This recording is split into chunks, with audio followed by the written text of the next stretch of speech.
मुखाय विद्महे महादेवाय धीमहि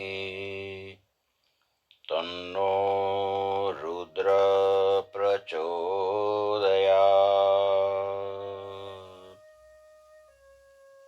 शिवपुराण रुद्र संहिता में पार्वती खंड में हिमालये विश्वकर्मा ने तेड़ावी અને સુંદર મંડપ વિશાળ વેદિકાની તૈયારી કરવાની બધી આજ્ઞા આપી છે. વિશ્વકર્માએ સુંદર મજાની બધી રચના કરી છે. શિવલોક જેવા શિવ મંદિરો ઊભા કર્યા છે. અને તૈયારી થઈ ગયા પછી હિમાચલ મહારાજ શિવજીના આવવાની પ્રતીક્ષા કરે છે. શિવજીએ લગ્ન પત્રિકા આ બાજુ સ્વીકારી અને ખૂબ પ્રસન્ન થયા. નારદજીને યાદ કરે છે અને પોતાના વતે વિષ્ણુ સહિત સર્વ દેવોને, મુનિઓને, સિદ્ધોને, સજ્જનોને, ત્યાગીઓને, દિવ્યાત્માઓને બધાને આમંત્રણ આપવાનું કીધું છે. નારદજી આમંત્રણ આપીને પાછા આવ્યા છે. શિવજીએ તમામ ગણોને આજ્ઞા કરી છે તમામ અતિથિઓને આવકારી અને ઉત્તમ ઉતારા આપવા. સર્વ દેવો કૈલાસ ઉપર આવી ગયા. શિવજીને વંદન કરીને ઉતારાના સ્થાનમાં જવા લાગ્યા છે. દેવાંગનાઓ ગંધર્વો બધા પોતપોતાના ગાનમાં રત બન્યા છે. મધુર મંગલ વાતાવરણ ઊભું થઈ ગયું છે. વિવાહને દિવસે માતૃકાઓ વિવિધ આભૂષણોથી શિવજીને શણગારે છે. શિવના મસ્તક ઉપર મુકુટને સ્થાને ચંદ્ર ગોઠવો છે. લલાટમાં ત્રીજું નેત્ર તિલક બની ગયું. સર્પોના કુંડલ અને રત્ન હાર બનાવે છે. ભસ્મનું સુગંધી વિલેપન થયું. ગજ ચર્મ રેશમી વસ્ત્ર બની ગયું. આવી રીતે સદાશિવનું દિવ્ય સ્વરૂપ અદ્ભુત હતું. વિવિધ આભૂષણોથી શોભાયમાન થયેલા શિવ ને વિષ્ણુ કહે છે કે હે મહાદેવ, આપ ગુરુ સૂત્ર અનુસાર વિધિપૂર્વક લગ્ન કરજો, જેથી જગતમાં એ વિધિ આવકાર્ય બને. ગુહ્ય સૂત્રમાં કરેલા વિધાન મુજબ આપ શ્રી મંડપમાં સ્થાપના તેમજ નંદી શ્રાદ્ધ કરાવજો. શિવજી સંમત થયા. બ્રહ્મદેવે બધી વિધિ કરાવી. બધાય ઋષિ મુનિઓ વેદ વેદાંત મુજબ મંગલ કાર્યો કરવા માંડ્યા છે. વિઘ્નોની શાંતિ માટે ગ્રહોનું અને દેવોનું પૂજન થયું. શિવજી સર્વ દેવો અને ઋષિઓને વંદન કરીને ઉત્તમ મુહૂર્તમાં સર્વને આગળ કરી ધામધૂમથી પરણવા માટે નીકળ્યા છે. વરયાત્રામાં શિવજીએ પોતાના મહત્વના ગણોને સાથે લીધા.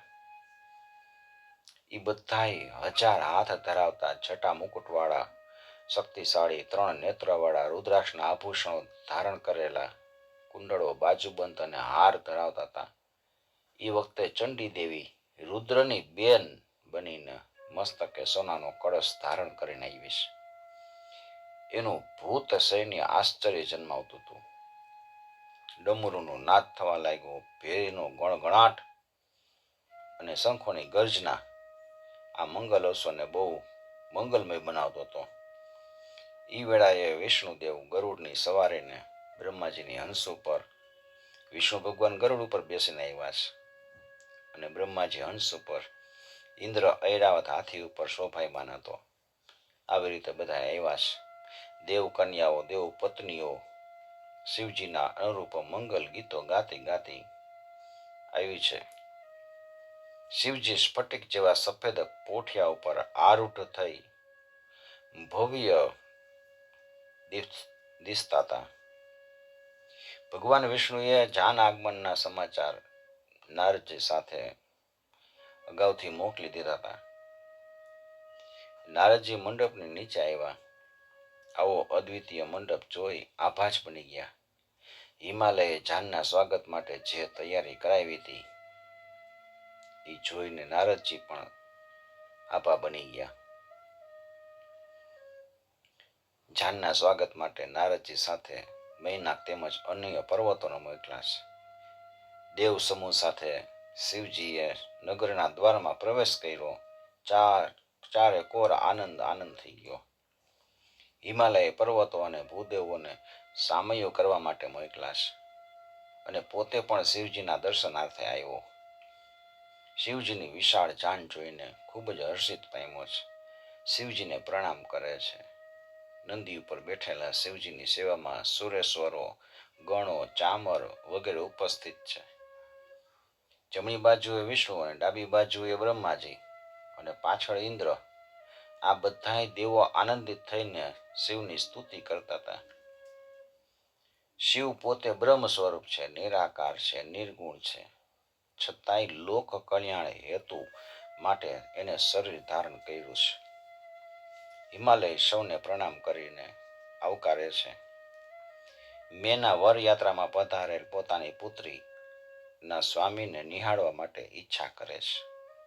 એમાં મારા પુત્રીના સ્વામી ક્યાં છે? નારદજીને અગાસી ઉપર લઈ ગયા છે.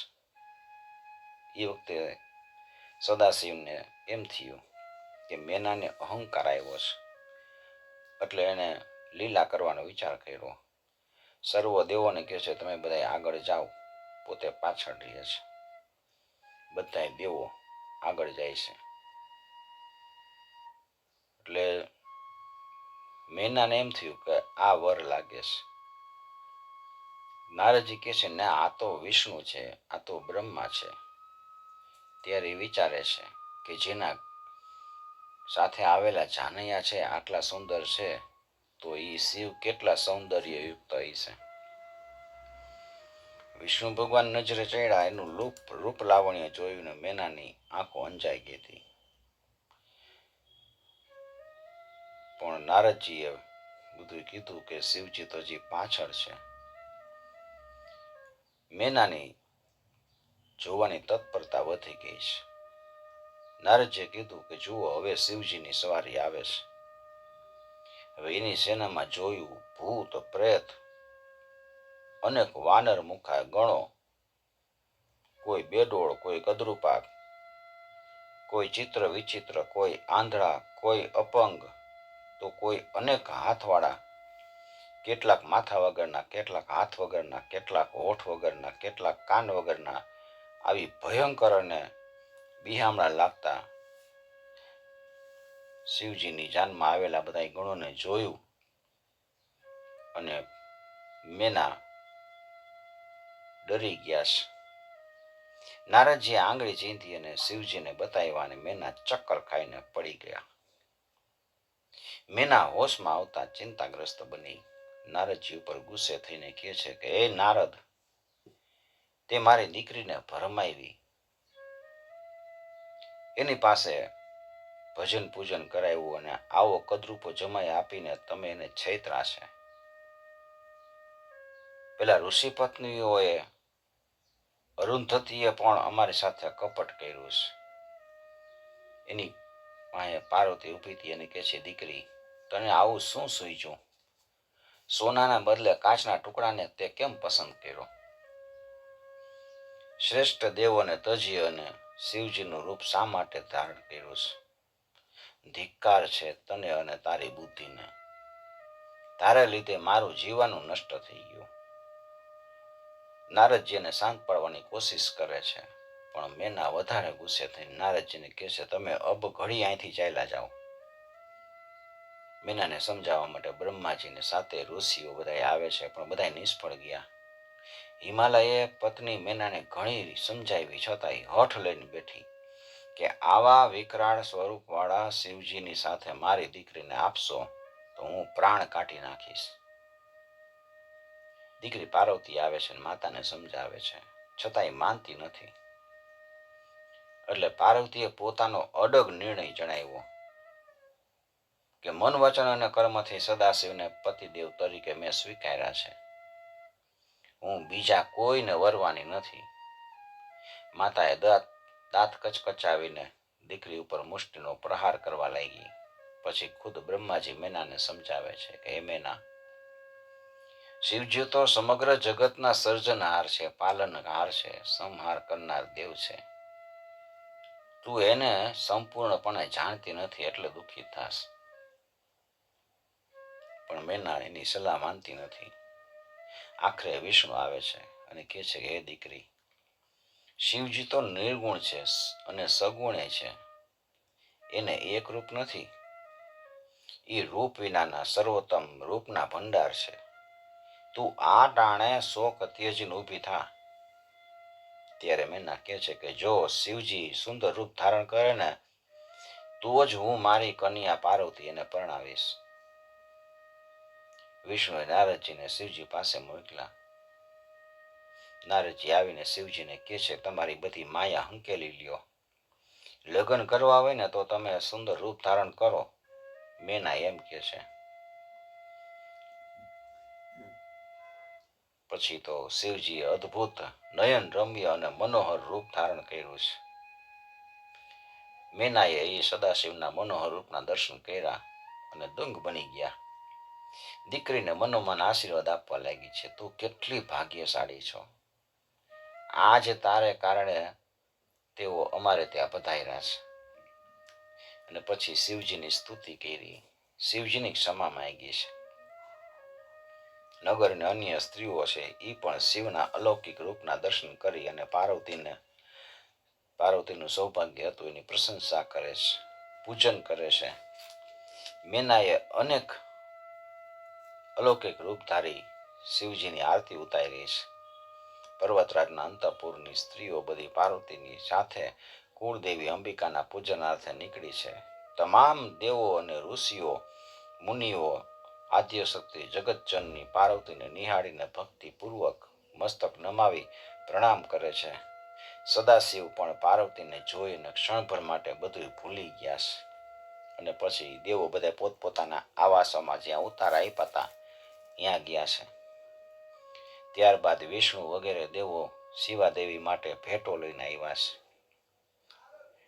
ગર્ગાચાર્યને લગ્ન માટે બોલાવ્યા છે. ગર્ગાચાર્યએ લગ્ન માટે જમાઈને તેડવાની આજ્ઞા કરી. શિવજી લગ્ન મંડપમાં પધારે છે. મંગલ રૂપ ધારણ કર્યું છે. દિવ્યાંબર ધારણ કરેલા પોઠિયાને શણગારીને પોતાના પોઠિયા પર આરૂઢ થઈને શિવજી લગ્ન મંડપમાં આવે છે. દેવતાઓ બધા શિવજી ઉપર પુષ્પની વૃષ્ટિ કરે છે. અનેક સ્તુતિ થાય છે. હિમાલય હેતથી બધાનું સ્વાગત કરે છે. શિવજી મંડપમાં પધાર્યા, આરતી ઉતારી. સર્વ દેવોને રત્નોથી મઢેલા આસન ઉપર બેસાડ્યા છે. ગર્ગાચાર્ય મધુ પર્ક વિધિ કરાવ્યો. કન્યાદાનનો મુહૂર્તનો સમય થયો છે. ગર્ગાચાર્યએ ઓમકાર પૂર્વક પુણ્ય વાચન કરાવ્યું અને સદાશિવ તેમજ પાર્વતીના આસન ઉપર બેસાડ્યા. ગર્ગાચાર્યની સૂચના મુજબ પાર્વતીએ ચોખા, દહીં, દર્ભ વડે શિવજીનું પૂજન કર્યું અને પછી કન્યાદાનની વિધિ થઈ. પર્વતરાજ અને મેનાએ વરરાજાને ચંદન, સુંદર વસ્ત્ર, કિંમતી અલંકારો અર્પીને એનું વર્ણન કર્યું અને પછી કીધું કે હે શિવ, અમે આપને અમારી કન્યાનું દાન કરીએ છીએ. આપ એને પત્ની રૂપે સ્વીકારીને સંતુષ્ટ થાવ. આ મંત્રોચ્ચાર સાથે હિમાલયે પોતાની કન્યાનો હાથ શિવજીના હાથમાં મૂક્યો છે. શિવજીએ પાર્વતીનો હાથ પોતાના હાથમાં ગ્રહણ કર્યો છે. એ સમયે ત્રણેય લોકમાં શિવ પાર્વતીના જય ઘોષનું ઉચ્ચાર થયો છે. આખું ગગન ગાજી ઉઠ્યું છે. નમઃ પાર્વતી પતય હર હર મહાદેવ હર.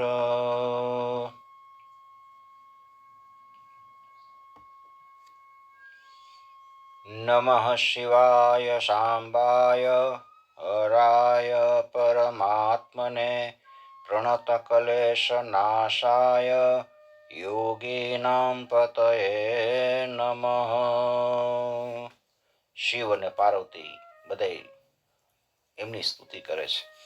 યસ્યાંકે ચ વિભાતિ ભૂધર સુતા દેવ પગા મસ્તકે પાલેર્બાલ વિધુર ગલે ચ ગરલમ યસ્યોરસી વ્યાલરાટ સોયં ભૂતિ વિભૂષણ સુરવર સર્વાધિપ સદા સોયં ભૂતિ વિભૂષણ સુરવર સર્વાધિપ સર્વદા સર્વ સર્વગત શિવ શશિનિભ શ્રી શંકર પાતુ મામ. જેમના ખોળામાં પાર્વતી, મસ્તક ઉપર ગંગા, લલાટ ઉપર ભાલચંદ્ર અને ગળામાં વિષ, છાતી ઉપર સર્પરાજ શોભે છે. જે ભસ્મના અલંકાર વાળા દેવોના દેવ, બધા દેવોમાં શ્રેષ્ઠ, સર્વના ઈશ્વર, ભક્તોના પાપનો નાશ કરનાર, સર્વવ્યાપક, કલ્યાણ રૂપ અને ચંદ્ર સમાન ગૌર વરણ વાળા એવા શ્રી શંકર મારું રક્ષણ કરો. અને પછી મંગળ ફેરા ચાલુ થયા છે. વેદીમાં અગ્નિ સ્થાપન કરી અને હોમ કરવાની શરૂઆત થઈ. ઋગ્વેદ, યજુર્વેદ, સામવેદના મંત્રોથી અગ્નિને આહુતિ આપવામાં આવી છે. પાર્વતીના ભાઈ મેનાકે લાજા હોમ કરાવ્યો અને પછી શિવ પાર્વતી વિધિપૂર્વક અગ્નિની પ્રદક્ષિણા કરી, મંગળ ફેરા કાર્ય પૂર્ણ કર્યું. સ્ત્રીઓ બધા ગીત ગાવા લાગી છે. બ્રાહ્મણોએ વરકન્યાના મસ્તક ઉપર અભિષેક કરાવ્યો અને ધ્રુવ દર્શન કરાવ્યા. સધુર્જટી જટા જૂટો જાયતા વિજયાયન યત્રેક પલિત ભાંતિ કરોત્યદ્યાપી જાનવી. સ્વસ્તિ વચન પછી શંકરે પાર્વતીના મસ્તક ઉપર સિંદૂર લગાવ્યું છે. વર કન્યાની જોડી બ્રાહ્મણોના આશીર્વાદને લઈને ઉતારે આવ્યા છે. સ્ત્રીઓએ છેડાછેડી જોડી વર વધુને ગીતો ગાયા છે. ઈ વેળાએ 16 દિવ્ય સ્વરૂપ ધારણ કરનારી દેવીઓ બધી આવી છે. વરકન્યાના આશીર્વાદ આપે છે. એમાં સરસ્વતી, લક્ષ્મી, સાવિત્રી, ગંગા, અદિતિ વગેરે દેવીઓ હતી. સર્વ દેવીઓ પોતપોતાનું સૌભાગ્ય શંકર પાર્વતીના યુગલને અર્પણ કરે છે. લક્ષ્મી નારાયણનું સૌભાગ્ય, સાવિત્રી બ્રહ્માનું સૌભાગ્ય, ઇન્દ્રાણી ઇન્દ્રનું સૌભાગ્ય, બધું સૌભાગ્ય શંકર પાર્વતીને આપે છે. એ અવસરે શંકરને પ્રસન્ન થયેલા જોઈ રતિ શિવજી પાસે આવીને પ્રાર્થના કરે છે કે મારા પતિને જીવતો કરી અને અમારો વિયોગ છે એ દૂર કરાવો. આ વિવાહથી બધા લોકો સુખી થયા છે. હું જ એક પતિ વિનાની એકલી દુઃખી છું. હે નાથ, મને સનાથ કરો. તમે દિનજનો ઉપર કૃપા કરનાર છો. તમે તો બધું કરવા માટે સમર્થ છો.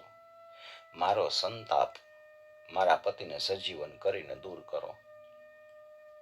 આમ કહીને રતિએ પોટકામાં બાંધેલી રાખ કામદેવની ભસ્મ હતી અહીંયા રજૂ કરી છે. શશિના સહયાતિ કૌમુદી સહ મેઘેન તડિત પ્રલીયતે પ્રમદાપતિત્વમર્ગાઇતિ પ્રતિપન્નમ હિ વિચેતનેરપી. ચંદ્રનો અસ્ત થાય અને ચંદ્રિકા અદૃશ્ય થાય અને મેઘરૂપી વાદળા દૂર થાય એટલે વીજળી વિલીન થઈ જાય, એમ પતિ વિના પ્રમદાનું જીવન નષ્ટ થઈ જાય છે એવું વિદ્વાન પુરુષોએ કીધું છે. રતિનો વિલાપ સાંભળીને અન્ય દેવીઓ પણ દુઃખી થઈ ગઈ. આંસુ વહાવતી બધી કહે છે કે તમે તો દીન બંધુ છો, દયા સિંધુ છો, તો કામદેવને તમે જીવાડો. રતિના જીવનમાં ઉત્સાહનું અમી સિંચો. અમે બધાએ પ્રાર્થના કરી છે. ત્યારે શંકર ભગવાને પ્રસન્ન થઈ અને ભસ્મની પોટલી ઉપર દ્રષ્ટિ કરી એમાંથી કામદેવ પુનઃ સજીવન થઈને ઊભો થયો. ઈ જ રૂપ, ઈ જ વેશ, મંદ હાસ્ય, પુષ્પનું ધનુષ અને બાણ ધારણ કરેલા કામદેવ ઊભો થઈ શંકર ભગવાનને સાષ્ટાંગ પ્રણામ કરી અને રતિ અને કામદેવ બે ધન્ય થઈ પ્રભુને પ્રણામ કરીને સ્તુતિ કરે છે. શંકરે કીધું, વરદાન માગો. કામદેવે પોતે કરેલા અપરાધની ક્ષમા માગે છે અને કહે છે કે મને તમારી ભક્તિ આપો. શંકર ભગવાને તથાસ્તુ કીધું અને તેને દેવસભામાં જવા માટે આજ્ઞા આપી. એટલે કામદેવ બહાર નીકળી અને વિષ્ણુ તથા બધાય દેવોની સભામાં ગયો. એ પુનઃ દેહધારી બની ગયો. દેવો બધા પ્રસન્ન થયા અને કહેવા લાગ્યા, જગતમાં સુખ અને દુઃખ આપનાર કોઈ જુદું નથી, પણ પોતાના કર્મના ફળ જ પુરુષને સુખ દુઃખ આપે છે. વિધિ નિર્માણ કોણ જાણી શકે છે, કોણ ફેરવી શકે છે? પણ કામદેવ, તું તો ભાગ્યશાળી છો. દેવોના ઉત્સવમાં વધુ ઉમેરો થયો. ત્યાં લગ્નના આચાર વિધિ વગેરેથી પરવારી અને મહેશ ત્યાં પધાર્યા. દેવોએ તેમનો જય જયકાર કર્યો છે. જગત પિતરો વંદે પાર્વતી મહેશ્વરો.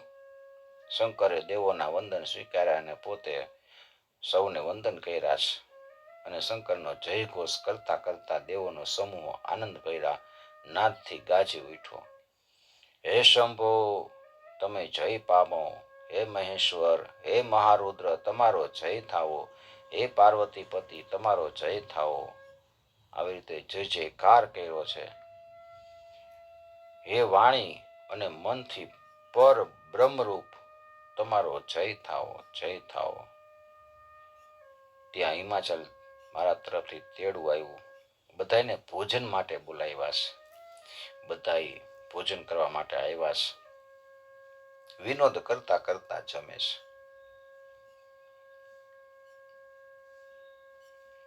હિમાચલ મહારાજ આગ્રહ કરી કરી અને જાનૈયોને જમાડ્યા છે. બધાના મન પ્રફુલ્લિત થઈ ગયા છે. અને પછી જાન રોકાણી છે. રોજ નવા નવા ઉત્સવ, નવા નવા ભોજન.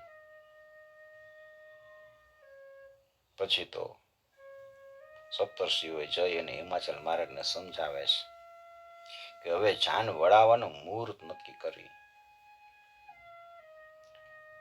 કૈલાસ તરફ અમે બધા નીકળી. સપ્તર્ષિઓએ કીધું છે, કોઈનું મન માનતું નથી. શંકર ભગવાન આવીને હિમાલય મહારાજને કહે છે, હવે અમે વિદાય લઈ. એમને વિદાય તો આપવી જ પડે. હિમાચલ મહારાજ અને મેના રડી પડ્યા છે. વિદાય આપવાનો સમય થયો છે. પુત્રીને પાળી પોષીને મોટી કરી હતી. એને પતિ ગૃહે વિદાય કરવાનો કપરો સમય માતા માટે બહુ વસમો હોય છે. હિમાચલનું કઠણ હૃદય હતું, એ પણ હચમચી ગયો. કઈ બોલી શકતા નથી. કઠણ થઈ અને અંદરની ઉર્મિઓ અંદર જ દબાવી દીધી. વનવાસી, તપસ્વી, જ્ઞાની એવા મુનિઓના હૃદયને પણ કન્યા વિદાયના સમયે એનું હૃદય ભરાઈ જાય છે. તો સામાન્ય ગૃહસ્થીઓનું શું? શકુંતલાને સસુર ગૃહે મોકલતી વખતે કણવ જેવા મુનિએ પણ આવા જ ઉદ્ગારો કાઢ્યા છે. યસ્યાદ્યત્ય શકુંતલેતિ હૃદયં સંપૃષ્ટ મુક્ત કંઠ્યા કંઠસ્તંભેત બાષ્પવૃતિ કલુષશ્ચિંતા જડમ દર્શનમ વૈકલ્યમ મમતાવધિર્દશમિદં સ્નેહાદરુણ્યોકશ. પીડ્યન્તે ગૃહિણ કથમ ન તનયા વિશ્લેષ દુઃખેર્નવે. શકુંતલા જાય છે એવા વિચાર માત્રથી જ મારા હૃદયમાં ભાવો ઊભા થાય છે, કંઠ રૂધાઈ જાય છે, વિચારો સ્તંભિત થઈ જાય છે, આંખે ઝાંખું દેખાય છે, મનમાં ચિંતા થાય છે. મારા જેવા અરણ્યમાં વસનારા મનુષ્યને પણ આવી વિવરતા થાય તો પુત્રીથી છૂટા પડતી વખતે ગૃહસ્થીઓને કેટલી પીડા થતી હશે. અર્થો હિ કન્યા પરકીય એવ તામધ્ય સંપ્રેષ્ય પરિગ્રહીતુ જાતો યમાયમ વિશદ પ્રકામમ પ્રત્યર્પિત ન્યાસ ઇવાંતરાત્મા. ખરેખર પુત્રી છે ને એ પારકું ધન છે. એના પતિને સોંપી અને પિતા મુક્ત થઈ શકે છે. મારા મનમાં ઊભો થયેલો મોટો મોહ પુત્રીને પતિ ગૃહે મોકલીને સંન્યાસીના આત્માની જેમ ઉપરામ પામો. કણવ જેવા સંયમી મુનિને પણ ગળે ડૂબું આવી ગયું તો મેનાનું શું ગજું. હૃદયના બંધ છૂટી ગયા. રડતા રડતા શંકરને પુત્રની ભલામણ કરવા લાગી છે. હે કૃપાના ભંડાર, આપ તો આંસુ તોષ છો, જલ્દી પ્રસન્ન થનારા દેવ છો. મારી પુત્રીના હજારો દોષ હોય ને તો એને ક્ષમા આપજો. મારી પુત્રીએ સ્વપ્નમાં પણ આપના ચરણનું સ્મરણ કર્યું છે. એણે જન્મે જન્મે આપની જ ભક્તિ કરી છે. હે મૃત્યુંજય, મારી ભોળી પુત્રી આપનું નામ સાંભળતા જ હર્ષ અનુભવે છે. આપની કોઈ નિંદા કરે ને તો એને મૃત્યુ તુલ્ય દુઃખ થાય છે. વિદાય આપતા અનેક રેશમી વસ્ત્રો, રત્નજડિત રેશમી વસ્ત્ર ધારણ કરાવે છે. પતિવ્રતા ધર્મના, સ્ત્રી ધર્મના જે નીતિ નિયમો છે એ મેનાએ કીર્તિ વાત કરી છે. શુશ્રૂષસ્વ ગુરું કુરુ પ્રિય સખી વૃત્તિમ સપત્ની જને કર્તુર્વિપ્રકૃતાપી રોષણતયામાસ્મ પ્રદીપમ ગમ ભૂયિષ્ટં ભવદક્ષિણા પરિજને ભાગ્યેષ્વનુત્સેકિની યાન્ત્યેવં ગૃહિણી પદમ યુવતયો વામાકુલસ્યાદય. મેના કહે છે કે ગુરુજનોની સેવા કરજે, સાસુ સસરાની સેવા કરજે, સ્વપત્નીઓ શોક્યો સાથે સખીના જેવું પ્રેમ ભર્યું વર્તન કરવાનું.